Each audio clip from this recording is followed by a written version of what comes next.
everybody, and welcome to Taking Control, the ADHD Podcast on rashpixel.fm. I'm Pete Wright, and I am right here with Nikki Kinzer.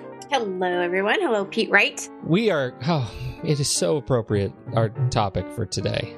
Are you a little sleepy? Oh, I'm sleepy. I am super sleepy. We are talking about sleep today, and you know how you can get better at it. You're right. Because my goodness, it plagues. It can getting good sleep can plague the ADHD.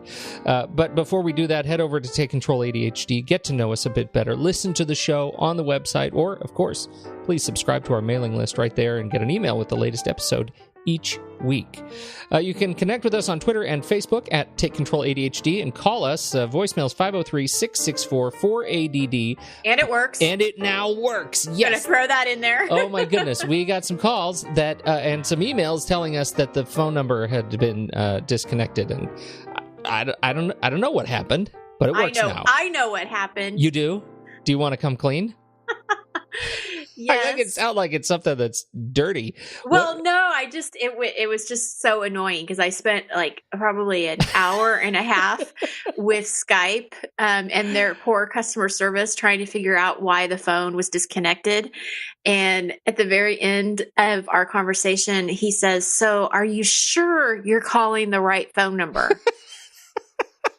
Yeah. Well, that way, because so the phone number was really down. Like there was a problem with it, right? Well, the voicemail wasn't connected on my Yes. end, and so because the voicemail wasn't connected when this was brought to our attention, somebody was trying to leave a voicemail and it wasn't working, and so that's when they said, it's not working, and so I went to test by calling the wrong number, and I'm calling the wrong number instead of 664. I was doing 644, which that is not the phone number. 664.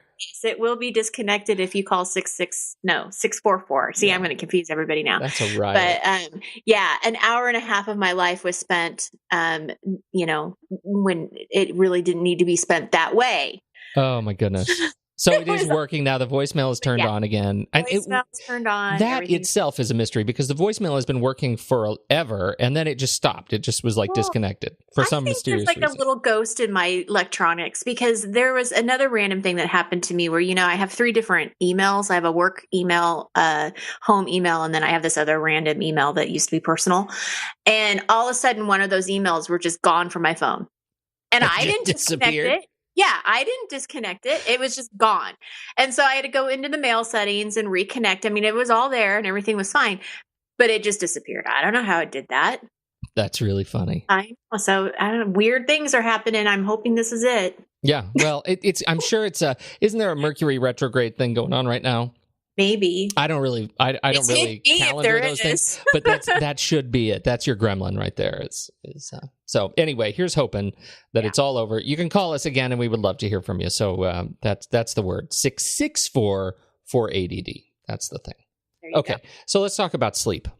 We're still in our self-care series.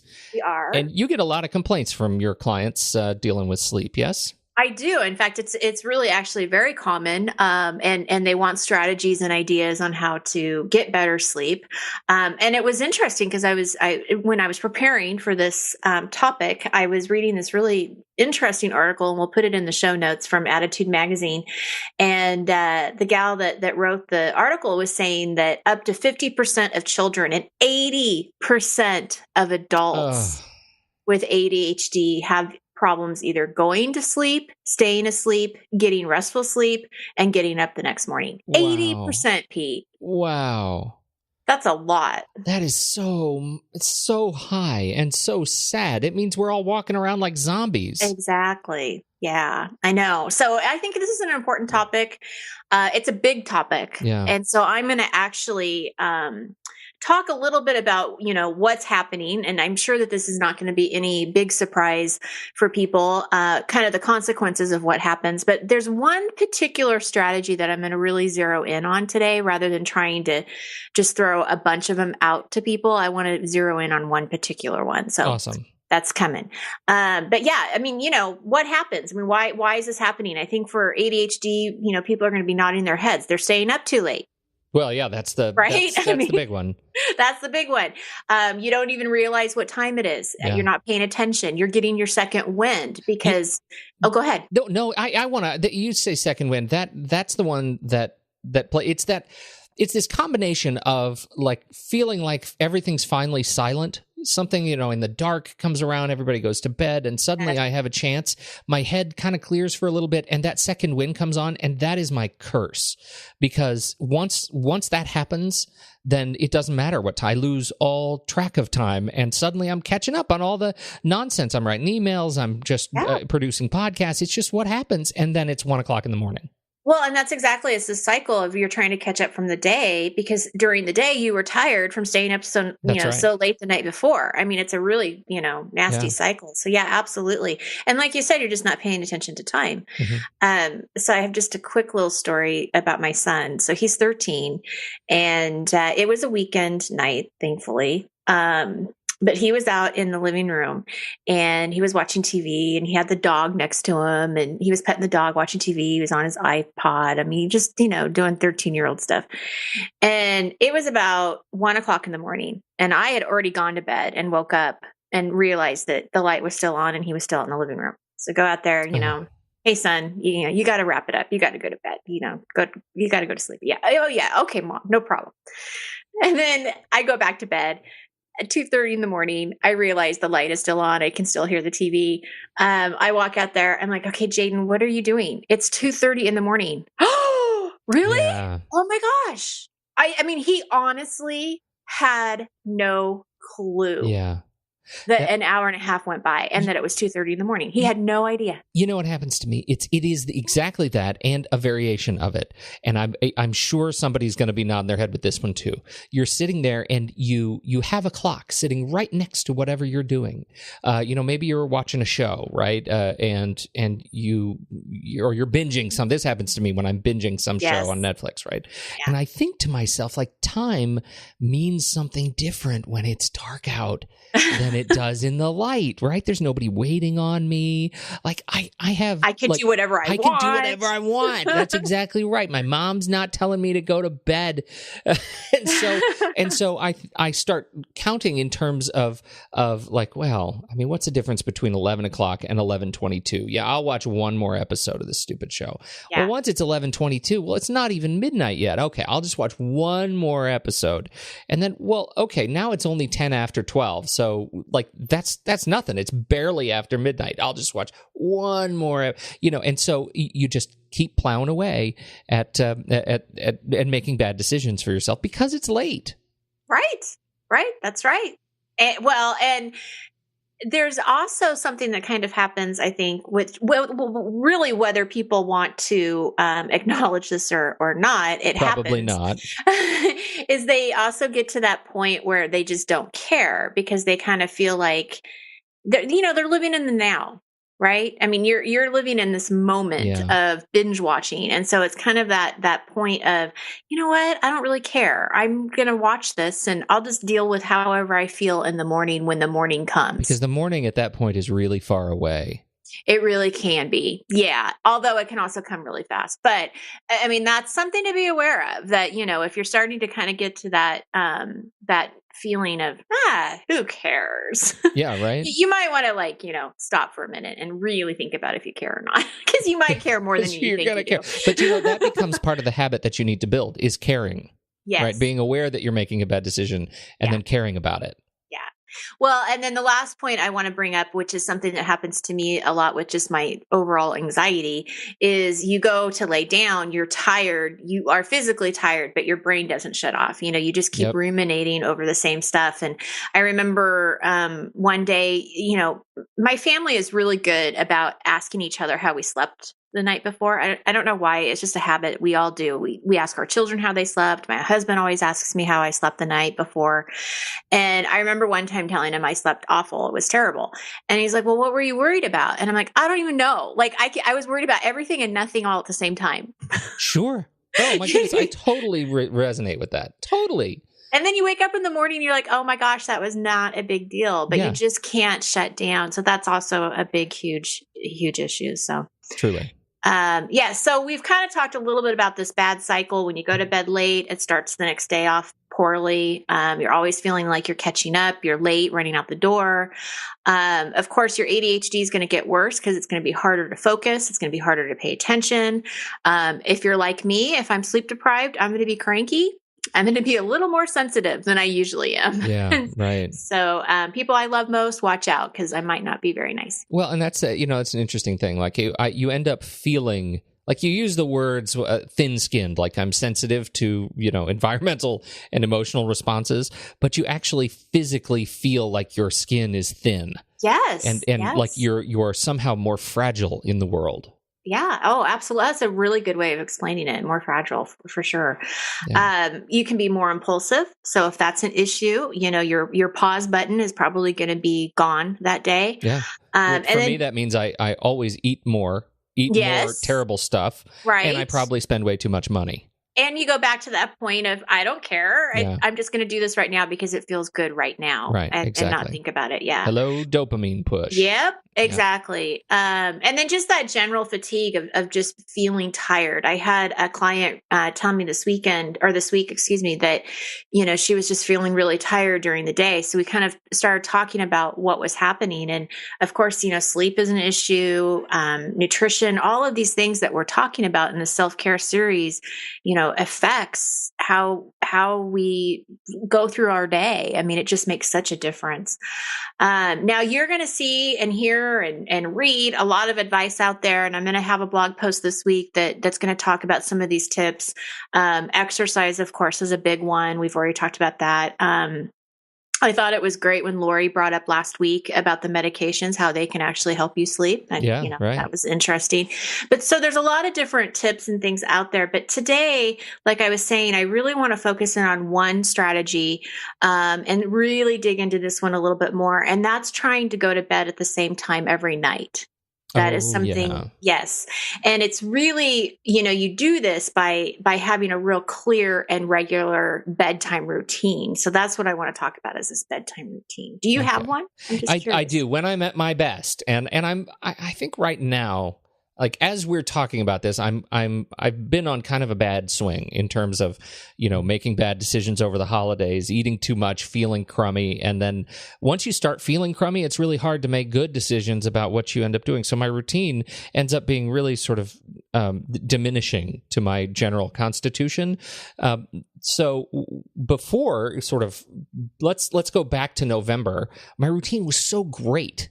It was so great. It was something I was so proud of. Mm-hmm. The kids, and the kids are once I'm on a routine, the kids are on a routine. So they end up really, feeling good about going to bed. They get ready for bed around, 7:30, 8 o'clock, and they get in bed and they can read or listen to their audiobooks, and then they're in bed at 9 and they're asleep. And for me, I would just stay on their schedule. So once the kids are in bed, I am brushing my teeth, I am getting in bed, and I'm reading something, right? Mm-hmm. That is the most important thing. Then things fall apart, and I end up getting in bed with my iPad, and I start watching shows, and I end up, it just, once you do that, once it's okay for me to make the bed something that's not about just going to sleep, then my habit falls apart, and I'm up just because I'm in bed. Mm-hmm. If I'm watching TV, I'm not going to sleep. Right. Oh, right. Yeah. That doesn't count. Yeah. Yeah. If you're playing a game on the iPad, you're not going to sleep. It doesn't count. And you make that count. Like you try to rationalize that to counting. And so, like, this is downtime. Exactly. So for that consistency for me was always, I need to be more on my kids' schedule. If they need more sleep, so do I. Yes. And that ends up being, and it makes it so much easier to get up in the morning. Well, one of the things that I like, what I just heard from you, is how you were using your kids' schedule as sort of your cue, as your schedule too. That was a cue for you, like, okay, now it's me to, now it's my turn. And I think that that's important. And a good tip that if you're going to figure out what your bedtime routine is, if you have children, you can certainly do that as well, as kind of use their routine and build that into yours. Well, and it makes sense to have a bedtime routine, right? I mean, if you look at all the the advice around going to sleep, it totally makes sense, but it isn't always clear for people to know what that routine should be. And consistency, as we've already pointed out, can be a huge thing. So I think to get started, what I would recommend people doing is just to get really clear about what you want your routine to look like for you. And it's not to say that it has to be that way all the time, every, single night, because we're not looking for perfection here. We just want to be as consistent as possible. But just really kind of thinking about what could this look like for me? What do I want?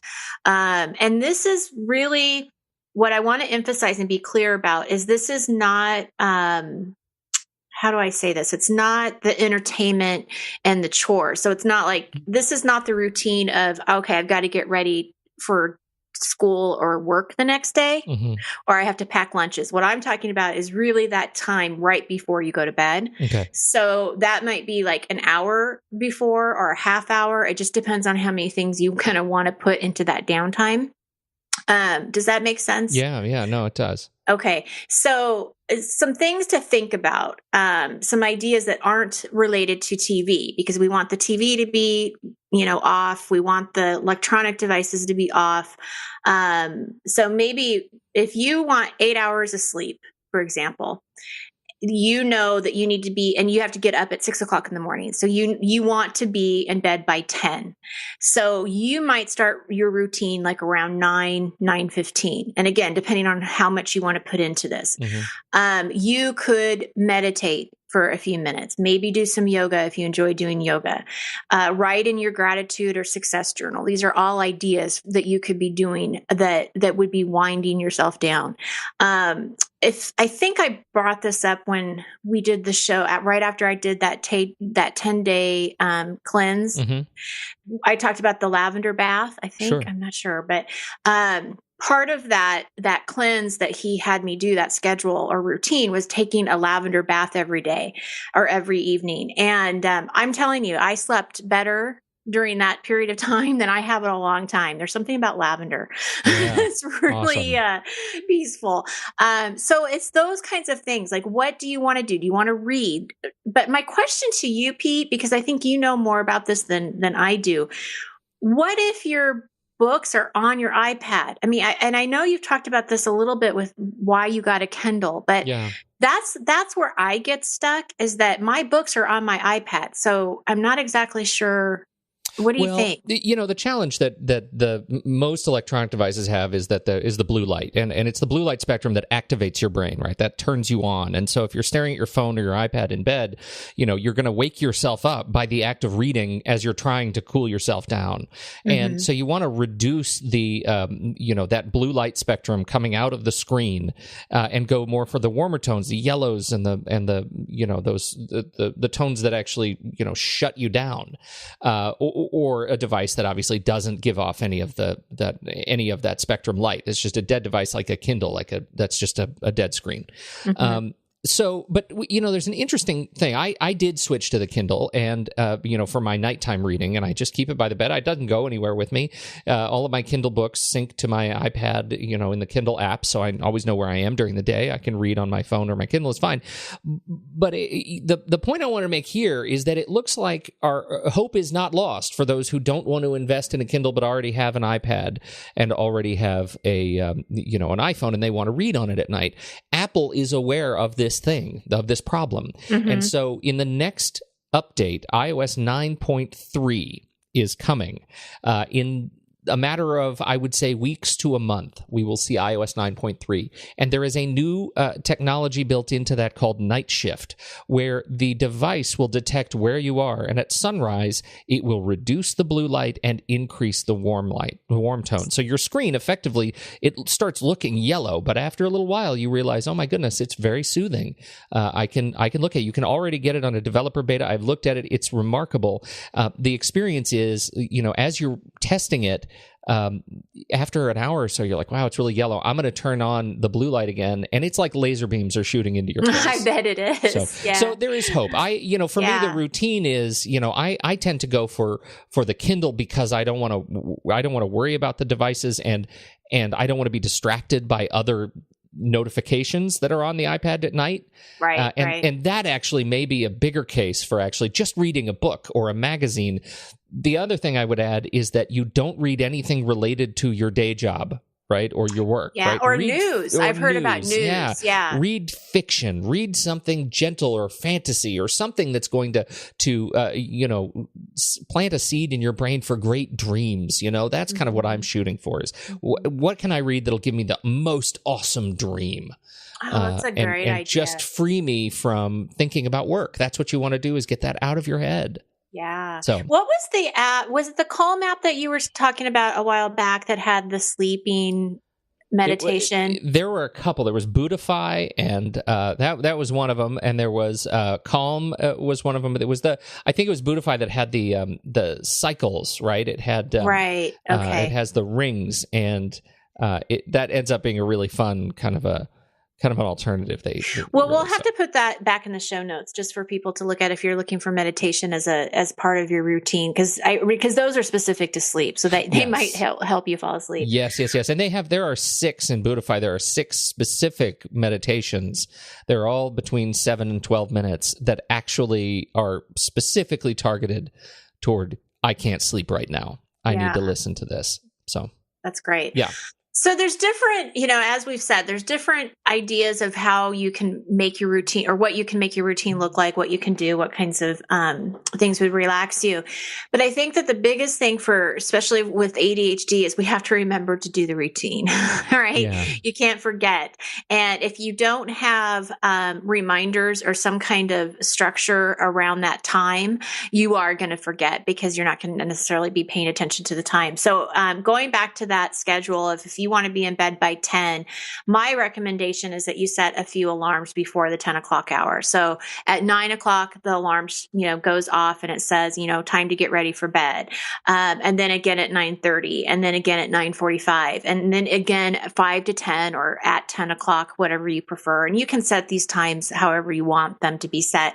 But the point is just to keep reminding you, okay, here we are. Here's the passing of time. Now it's 15 minutes. Okay, here you are, only 10 minutes until 10. Where are you? So you can kind of determine, okay, what do I need to adjust here? Because of course it's not a perfect system. I mean, you're not going to be doing the same thing every night at the same time.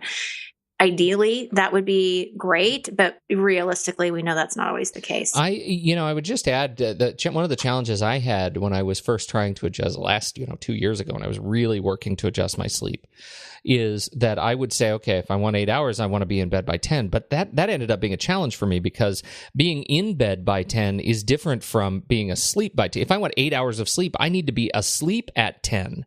Yeah, that's a good point. So I actually needed to start my routine and be in bed reading at like 9:30, depending on how long it would take me to actually fall asleep. So if you're making bad decisions and you actually don't have trouble falling asleep, just be in bed by 9:50 and turn the lights out at 9:50 so that you're asleep in 10 minutes.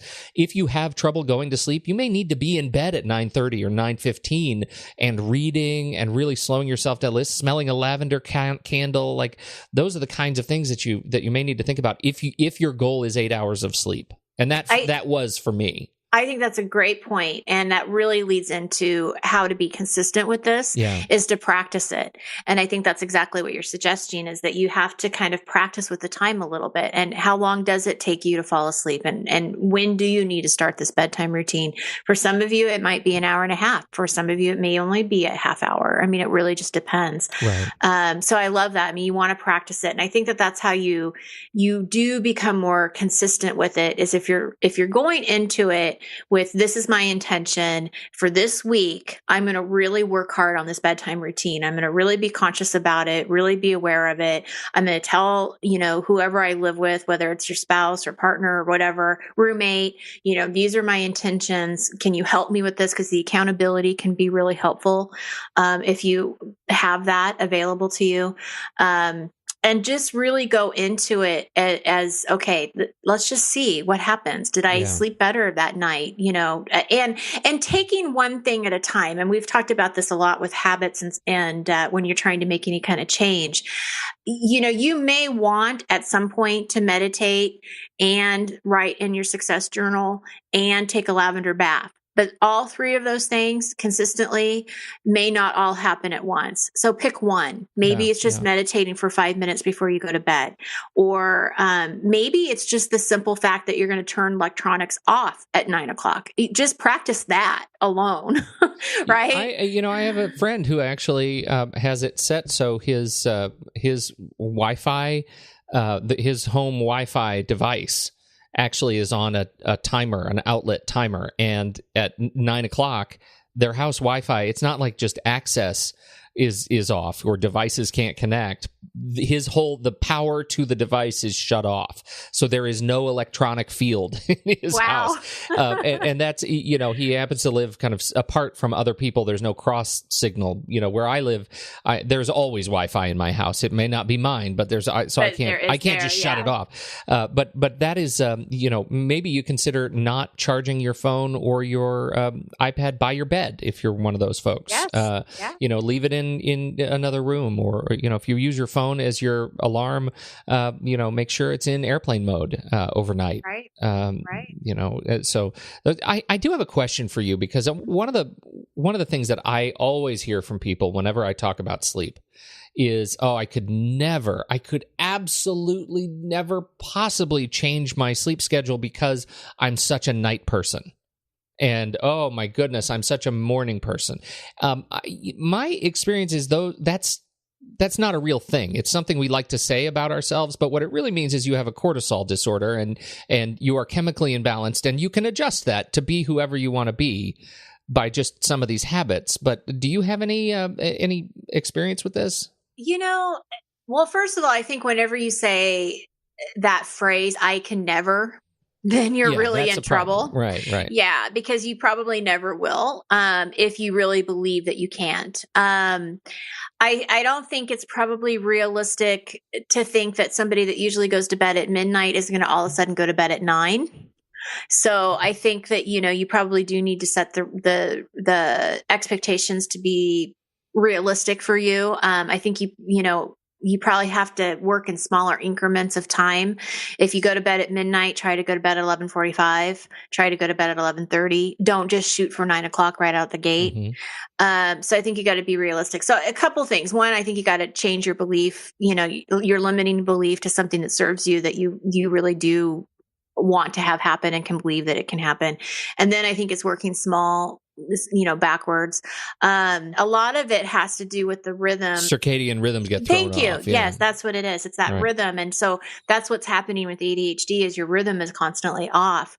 Can it be adjusted? Well, because when you go to the East Coast, you can adjust with that 3-hour difference. Exactly. If you go to Italy, and I don't even know what the hour difference is in Italy. I'm just going to say 10 hours. So you do adjust, eventually. It may take you a few days, but you do get onto that time schedule. So I think it's possible. Yeah. Well, I think it is too. And I think, part of the fight is recognizing that we build these assumptions about ourselves in a period where, there is no choice but to fall in line with those assumptions. Like, in my experience, people who say, I'm such a late night person, right? I don't get my second wind until 11 o'clock, and then I work till. Well, that was because you may have adapted to a schedule in college when you were living in a dorm and you had no choice, because it was just too crazy at all of the periods. But if you really want to, the best sleep that you will get, any given night is really before midnight, right? The earlier you get to sleep, the better sleep you're going to have. Wake up in the morning and get your work done, get your chores done, the things that you normally would do in the evening. If it's getting too late, leave the dishes in the dishwasher and get at them at 6 in the morning or 5:30 in the morning. You'll generally feel better.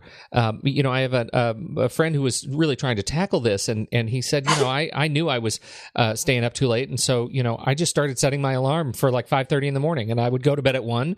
I'd wake up at 5:30, and I would feel terrible. But you can be darn sure that by 9 o'clock that night, I was ready to go to bed, and he was able to start changing his behavior and forcing it a little bit. You can get it in control. You can make changes in when you are most productive and when you're most active. You just have to want to. You have to want to, and I think you've got to set the intention. I mean, when we talk about strategies, about anything with ADHD, if there's something you really want to change, then you've got to really start paying attention to it. So, I think that the first thing is you got to figure out what is the problem. Is sleeping. Okay, that's the problem. So here's a strategy, is this bedtime routine. You got to start paying attention to it, and you have to put these alarms and these accountability structures, and you got to, really be clear about your routine and practice it and be committed to it. And then you'll start to see the differences. You'll start to see the benefits. You'll start to see how important it is, and you'll want to continue it. And then you can add, a little bit more to it if you need to. And maybe you don't. Maybe just shutting off the electronics at 9:00 is good enough because you're getting better sleep now. Maybe that's all you have to do. Right. But I think that, going back to those limiting beliefs, if you think that you're always just going to be a night person and you don't try to do anything differently, then you're just going to continue with the same pattern. I mean, it is just, that's the way it is. So, if you want this to change, you got to just be really intentional, pay attention, and try. Got to try. Right. See what happens. I love it. There you go. Oh, you know what else? It's okay to nap. Can we end on that? It's okay to nap. You have permission to nap. I know. And that is hard because, and it just, this is personal experience. It's hard to nap because you feel guilty. Yes. You feel like you shouldn't. But yes, I've read that too, where it's like you want to have that little, but it's like a 10 to 20 minute nap. It's not the 2-hour nap. Right. You don't want the long naps because then that again will screw up your cycles. But I saw a thing on Discovery Channel that was historically, Discovery Channel these days is, well, it's Discovery Channel. It's basically historical soap opera. But historically, my understanding is that it used to be we would sleep twice every day. We would sleep for a few hours in the middle of the night, and then we would wake up and we would do the nighttime chores. And then we would go back to sleep and sleep a few hours in the middle of the day. And so you'd end up with sort of that midnight is the chore time, and then again noon is the chore time, and so in the Middle Ages there would be sort of 2 cycles of sleep if you were kind of a villager. So I find that really interesting, and I think we ended up sleeping. Knowing that there's just believing that there's just one appropriate time for sleep as a result of a lot of different cultural forces and modernization, but it's okay to sleep when you're tired. I think is the rule, and villagers knew this. Well, because you are more productive, and that's what I find, and I have the luxury of working from home, so I realize that that's pretty. I'm pretty fortunate. I do know that there's more places that are doing these little nap rooms now, which is kind of cool. But, I know, I love that. But yeah, it is interesting when you start to get kind of tired and you feel like, okay, I'm not producing, I'm not writing what I want to write, I'm not being creative or whatever it is. Mm-hmm. You go and you take that little nap, and it can definitely make a big difference. But so can exercise too. Yeah. That's the other thing, is that even if you can't nap, even just going outside, I mean, we've talked about this before, going outside and just taking a few deep breaths in the fresh air can really make you a little bit more awake and absolutely and feel more energized. So good stuff, Pete. I feel like that was a false ending before. I apologize for that, but now we're really done. We're done. All right. This was great. I love talking about sleep. It makes me sleepy. I'm ready to go to bed. Well, and I want to hear from people too. Like what do you guys do? What are your strategies? What works for you? Because I think that the community of ADDers are going to want to know, because this is obviously an 80% of the ADHD population has this issue. So it's a big deal. So if you have anything to share, please do. Absolutely. Once again, jump on the Facebook page. That tends to be where most of the comments happen. But call us. Leave us a voicemail. Again, 503-664-4ADD. Tell us how you sleep. We want to hear it. We'll put it on the show. Thanks, everybody. On behalf of Nikki Kinzer, I'm Pete Wright, and we'll catch you next week on Taking Control, the ADHD Podcast.